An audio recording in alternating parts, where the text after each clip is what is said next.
डिसेंबर महिना, कडाक्याची थंडी, धुक्याच्या चादरीत लपलेले डोंगर आणि अशाच थंड वातावरणात आम्ही केले एक जबरदस्त प्लॅनिंग. कोल्हापूर जिल्ह्यातील ऐतिहासिक विशाळगड, सह्याद्रीच्या कुशीत वसलेला शिवकालीन पराक्रमाची साक्ष देणारा हा किल्ला.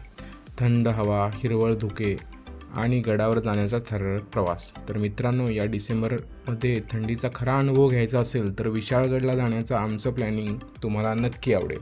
व्हिडिओ शेवटपर्यंत पहा आणि आवडल्यास नक्की शेअर आणि चॅनलवरती नवीन असाल तर सबस्क्राईब करायला विसरू नका. आता आम्ही पोचलो आहेत विशाळगडाच्या पायथ्याला. या गडाबद्दल तुम्हाला मी काय सांगणार. इतिहास, पराक्रम आणि बलिदानाचं प्रतीक आहे हा गड. इथं येताना आठवतो बांदल सेनेचा पराक्रम, बाजीप्रभू देशपांडे आणि त्यांचे बंधू, पन्हाळ ते विशाळगड आणि पावनखिंडीतील तो थरारक प्रसंग. मित्रांनो, ऐतिहासिक माहिती जर या गडाची घ्यायची झाली तर विशाळगड हा महाराष्ट्रातील कोल्हापूर जिल्ह्यातील एक अत्यंत महत्त्वाचा आणि पराक्रमाचा साक्षीदार किल्ला आहे. हा किल्ला समुद्र सपाटीपासून सुमारे 3,500 फूट उंचीवर असून सह्याद्री पर्वतरांगेत वसलेला आहे. विशाळगडाचे प्राचीन नाव खिळणा किंवा खेळणा असे होते. हा किल्ला बहुमानी सुलतानाच्या ताब्यात होता.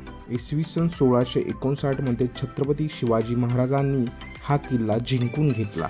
किल्ला जिंकल्यानंतर महाराजांनी त्याचे नाव बदलून विशाळगड ठेवले. पावनखिंडीची ऐतिहासिक लढाई विशाळगड इतिहासातील सर्वात महान प्रसंग मानले जाते.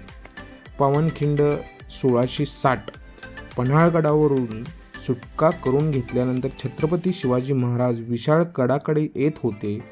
त्याच वेळी आदिलशहाचे सरदार सिद्दी जोहर यांनी पाठलाग केला.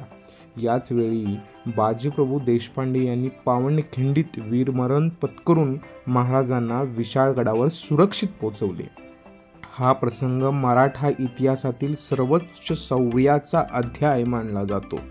किल्ल्यावरील महत्त्वाची ठिकाणे वेगवेगळी आहेत. त्याचपैकी म्हणजे अंबरखाना, राजवाड्याचे अवशेष, महादेव मंदिर, नरवीर स्मारक बाजीप्रभू मावळींच्या स्मरणार्थ हे बांधलेले होते. तसेच किल्ल्याची तटबंदी व बुरुज, तसेच खालून दिसणारा, पायथ्यावरून दिसणारा चोर दरवाजा.